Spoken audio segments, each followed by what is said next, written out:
Когда мы были в Питере, к нам в гости приходила подписчица Кристина.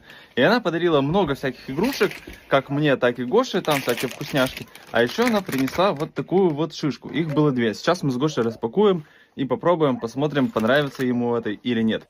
Так, главное, чтоб зацепилась. Во, готово. Ну давай, Гоша, тереби ее. Он просто еще не знает, что там такое. Смотри, орешки.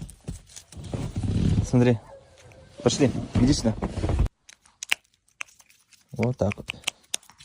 Он их щелкает, как семечки.